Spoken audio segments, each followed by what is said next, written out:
Olá, gente! Ótimo dia! Meu nome é Julia, sou enfermeira nos Estados Unidos e eu vim compartilhar um pouco sobre as diferentes áreas da enfermagem. E eu acho que é por isso que eu amo a enfermagem, sabe? Ela tem áreas para todo gosto e você pode trocar, assim, cansar de trabalhar em uma delas, ou se você quiser experimentar uma que acha que vai gostar também, simplesmente você vai lá e troca. Mas vamos lá, direto pro conteúdo.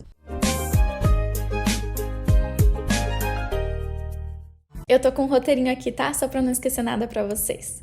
Você pode trabalhar em qualquer setor, em qualquer área da enfermagem, assim que você virar enfermeiro ou registered nurse. Nos Estados Unidos, praticamente não existe especialização, viu, gente? Quando eles falam de especialização, eles estão provavelmente falando de algum certificado. Você pode fazer, mas eles vão ser necessários e dependem do hospital e da área, sabe? E o próprio hospital, ele pode te dar esses certificados, que não são difíceis de fazer. A maioria deles você pode fazer em um dia só. E eu logo venho fazer um vídeo específico falando mais só sobre esses certificados. Mas não se preocupe com eles, viu? Como eu falei, você pode ser contratado para qualquer área da enfermagem, qualquer dessas áreas só sendo RN. E fazer esses certificados, caso eles peçam depois de ser contratado, e fazer eles pelo próprio hospital, daí de graça. Vamos começar pela área de Medical Surgical, ou Med-Surg. Eu começo por aqui porque foi o lugar que eu comecei a trabalhar e foi a maior parte da minha carreira, né? E é aqui que os professores, eles vão te incentivar a começar. Porque é aqui que você vai colocar tudo que aprendeu na faculdade em prática. Porque você vai cuidar de um raio de doenças e cirurgias enorme. Esse aqui é o main floor, o andar principal dos hospitais. Eles chamam todas essas áreas diferentes de floor. Elas podem ser traduzidas como alas. Por exemplo, a ala do Covid, né? Eu vou mostrar durante o vídeo, né, como a gente vai falando dessas áreas. E falando de Covid, né, foi aqui também onde eles fizeram as áreas fechadas de Covid e que foram implementadas durante a pandemia. Foi nesses floors de Med-Surg. Aqui você vai ter entre 4 a 6 pacientes. A gente vai resumir esse floor de um pré e pós-operatório. Aqui você cuidará de pacientes com cirurgia de apêndice, apendicectomia, cirurgias cardíacas. Na verdade, existem floors que se chamam Cardiac Med-Surg, que são floors específicos para a recuperação de cirurgias cardíacas. Cirurgias ortopédicas também, como substituição de joelho, por exemplo. Insuficiência cardíaca congestiva, CHF. Pneumonia, pacientes com doenças crônicas como diabetes, doenças renais crônicas, com distúrbios gastrointestinais como Crohn's disease, que é a doença de Crohn, obstrução intestinal, pacientes com distúrbios respiratórios como asma, COPD, que é a doença pulmonar obstrutiva crônica, que em português é DPOC, né? Essas são só algumas, tá? Você verá de tudo aqui. E terá contato com pacientes de todas as idades, só não bebês e crianças. Crianças bem novinhas. Adolescentes, sim. Algumas coisas que você fará com frequência e que eu fazia com frequência no hospital que eu trabalhava é transfusão de sangue, administração de heparina.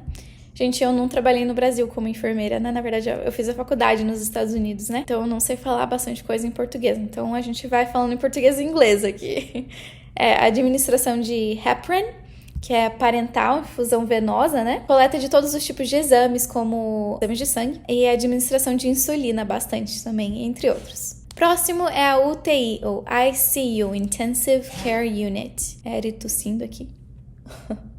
Eu trabalhei por um tempo aqui também, eu estou começando pelas áreas que eu sei mais adentro dessas especialidades, né? Você cuidará de 1 a 2 pacientes em coma com insuficiência respiratória, como o uso de ventiladores mecânicos, BiPAP, pacientes em choque, traumas graves, acidentes graves, lesões cerebrais, complicações pós-operatórias graves. Esses pacientes, eles necessitam de um monitoramento constante, né? Intervenções rápidas também e cuidados especializados.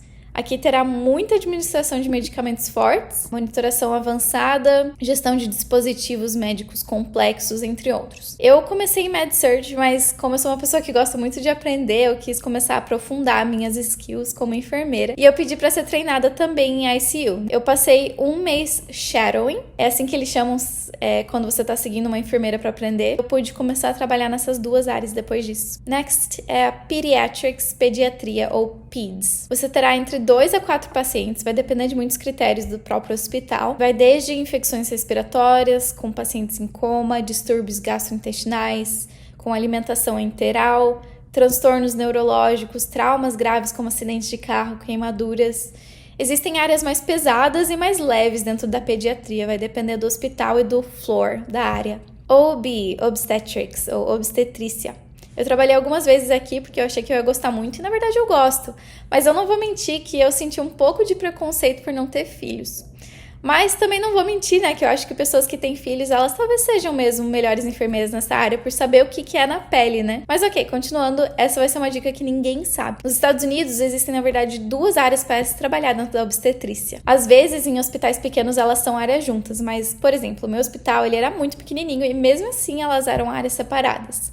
E os enfermeiros que são contratados para trabalhar em um, eles não vão trabalhar em outro.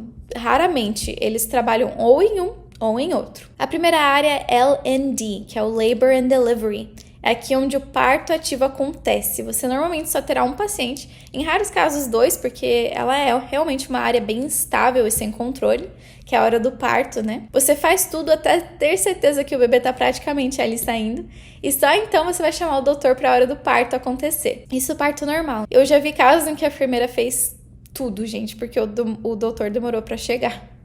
E você também acompanhará o paciente caso isso vire uma C-section ou uma cesárea. Vai depender do hospital. Ou você trabalha só nas áreas de cesáreas, que pode ser também o caso de algumas OR nurses, que a gente vai falar. E a segunda área dentro da obstetrícia é o postpartum. Você terá entre 2 pacientes, que na verdade é o dobro disso, porque você cuidará dos bebês. Então você cuida da mãe e do bebê. Você tirará sinais vitais, muita instrução e ensinamento aos pais, como a amamentação. Cuidar dos bebês, injeções, vacinas. Também tem o Newborn Screening, que é o teste de sangue, blood tests, ou triagem auditiva, hearing test, ou teste do pezinho também, entre outros. Os pacientes, eles ficam aqui em torno de 1 a 3 dias, né? Então, você cuidará dos mesmos pacientes. Se voltar para trabalhar nesses mesmos dias. E isso é o caso de todas essas áreas, tá? Eu vou abrir um adendo aqui. Se você voltar no dia seguinte e o paciente que cuidou no dia anterior estiver lá, você normalmente vai cuidar do mesmo paciente, viu? Quem faz isso são as charge nurses, elas que vão escolher que paciente vai para qual enfermeira. E, por exemplo, se você voltar num dia e você vê que não teve um paciente que você cuidou no dia anterior, você pode ir lá perguntar: eu queria cuidar desse paciente de novo, ou por que foi trocado. Às vezes o paciente pediu. NICU, ou a UTI neonatal, são para recém-nascidos prematuros ou de alto riscos. Eles são recém-nascidos com complicações ou com condições congênitas, né? Eles estão entubados ou com tubos de alimentação, entre outras complicações. A Eri não para de fazer barulhinho aqui no chão de andar. Coitado do vizinho. Mas tá. Aqui você vai ter entre 1 a 3 pacientes. Quando eu falo que você vai ter, o enfermeiro, tá, gente? Ele vai cuidar de 1 a 3 pacientes. OR, ou Operating Room, que é o lugar de cirurgias. Aqui, alguns enfermeiros também são chamados de Scrub Nurses. Eles cuidam de equipamentos estéreis para preparar a área cirúrgica antes dos doutores e dos pacientes chegarem, da documentação durante a cirurgia e um pouco do cuidado de pré- e pós-operatório do paciente. Essa área, às vezes, é disputada pelos enfermeiros, se não for dentro de um hospital, gente, porque o hospital é ativo 24 horas, né? Mas algumas áreas, algumas clínicas de OR, você pode achar vagas em que vocês não trabalham no finais de semana, nem em holidays, feriados. E os tipos de cirurgias e quantos pacientes por dia vai realmente depender do lugar, mas um exemplo de clínica que cuida de pacientes assim, que você não trabalha feriado, são clínicas de endoscopia ou colonoscopia. PACU é a Post Anesthesia Care Unit, que é a unidade de cuidados pós-anestésicos. Aqui vai cuidar de pacientes de pós-operatório imediato. Depois que a anestesia passar e os pacientes estiverem estabilizados, e se eles precisarem de mais tempo de reabilitação, por exemplo, passar a noite, né, eles irão para o floor de Medical Surgical. Psych, que é a área de psiquiatria, ou psychology. Psychiatric? Não é psychology, gente, é psychiatric. Aqui você terá entre 10 a 18 pacientes. Eu sei, gente, parece muito. Mas esses pacientes, eles moram nessas áreas, a maioria das vezes. Eles ficam lá por muito tempo, alguns meses. Eles ficam lá por tratamento psicológico. Você vai estar cuidando de medicamentos, tratamentos, do bem-estar, da segurança e algumas terapias em grupo de pacientes. Existem também as áreas de Pediatric Psych, ou PedPsych. Essas áreas existem dentro dos hospitais ou em clínicas especializadas também. ED, ou ER, que é o Emergency Department, ou Emergency Room, que é a área de emergência. Aqui, tudo, né, gente? Acidentes de carro, ataques cardíacos, AVCs, convulsões, emergências psiquiátricas como suicídio, alergias graves, hemorragia, asma, Aqui você vai encontrar de tudo. Aqui é onde acontece o primeiro encontro com a maioria dos pacientes. A Eri tá zoando o vídeo hoje, gente. Ela tá... Ai! Tá brincando com o macaquinho. O enfermeiro cuidará de 1 a 4 pacientes. E eu não gosto de trabalhar aqui porque tudo acontece muito rápido, sabe? Você não tem tempo de pensar no tratamento. Eles chamam que essa área é para os adrenaline junkies, que é os viciados em adrenalina. E eu vou colocar uma coisa aqui que muita gente não sabe também, é que existem tipos diferentes de emergency room, que se chama de trauma levels, que são os níveis de trauma. Existem o level 1, level 2 e level 3. O nível, né? 1 a 3. Os hospitais com emergência tipo 1 são hospitais grandes que podem tratar qualquer tipo de coisa. E os hospitais de nível 3 são hospitais mais rurais, menores, que era o exemplo do que eu trabalhava. Que eles têm capacidade de estabilizar, mas daí eles vão transferir casos maiores que precisam de mais recursos, tratamentos e especialistas. O nível 2 está entre eles, né? O meu hospital, por exemplo, eles transferiam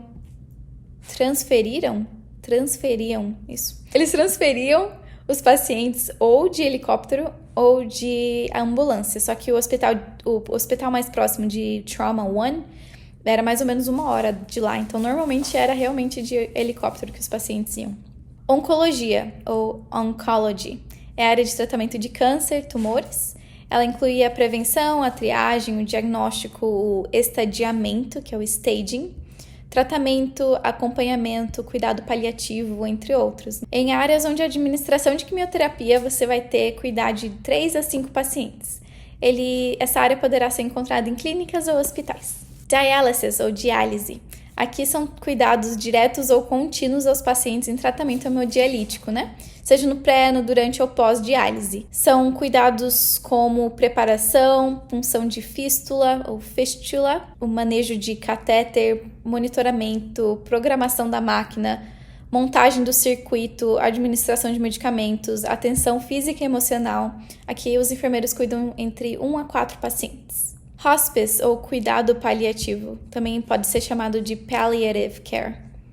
Essa é uma área muito bem desenvolvida nos Estados Unidos. Eu praticamente nunca ouvi falar dessa área muito no Brasil. Pacientes em cuidados paliativos ou em fim de vida que podem e preferem passar seus últimos dias em casa, eles recebem cuidados de enfermeiros direto em casa e suporte também para o conforto, como medicamentos fortes. Telemetria, é o monitoramento contínuo, às vezes à distância, de sinais vitais e interpretação de ECGs, que permite uma intervenção muito rápida em casos de complicações cardíacas. No meu hospital, por exemplo, esse monitoramento era feito à distância. Os pacientes que tinham prescrição de monitoramento cardíaco, eles tinham um negocinho que parecia um celular, assim, que a gente colocava no bolso do scrubs deles. Scrubs? Agora esqueci a palavra, mas vou colocar a foto aqui. Com 5 conexões de adesivos, assim, e cabos que conectam esse celularzinho. Então a gente colocava assim no bolso que tinha, na gown deles. E a gente tinha um celular que a gente pegava assim que chegava no hospital. E esses enfermeiros que ficavam de longe interpretando os sinais vitais e os ECGs, eles ligam pra gente caso o paciente esteja tendo alguma mudança no seu ECG. Então é muito interessante, eu acho essa área bem legal. Só que você tem que saber muito sobre o cardíaco e sobre os ECGs, tem que interpretar tudo, né? Eu queria adicionar que você terá entre 1 a 3 meses de treinamento quando começar em qualquer uma dessas áreas, tá? Então não se preocupa em que você não sabe fazer nada disso, não sabe mexer nessa coisa, mas eu gosto, eu quero trabalhar e eu me interesso. Mas eu não sei fazer esses procedimentos. Calma que você vai aprender tudo, tá? Antes de ficar sozinha. Quase tudo. Mas essa é a hora, gente, de meter a coragem e fazer o máximo de perguntas possíveis e não ter vergonha de perguntar. E lembrando que todas essas áreas, elas pagam praticamente a mesma coisa. Algumas áreas talvez eles peçam algumas certificações, lembra que eu falei no começo? A mais, então talvez elas paguem um pouquinho a mais. Mas, por exemplo, um exemplo dessa seria a UTI, ICU, ou o ED, Emergency Room. Mas eu trabalhei na UTI e eu não ganhava nada mais do que eu trabalhava na MedSurg. Gente, pra terminar, o meu e-book, ele vai sair daqui a pouco, tá? Se já saiu, ele vai estar com o link aqui na legenda de todos os meus vídeos, mas vai ter muito mais sobre todas essas áreas, sobre outras áreas, sobre lugares diferentes que você pode trabalhar, tá? Então fica de olho. Eu espero que eu tenha ajudado o pessoal a conhecer alguma dessas áreas que você não conhecia, ou a se interessar por alguma área, saber um pouquinho mais sobre a área de seu interesse. Então coloca aqui nos comentários se você já trabalhou em alguma dessas áreas ou se você tem interesse em trabalhar. E a gente se vê no próximo vídeo, tá bom? Beijo!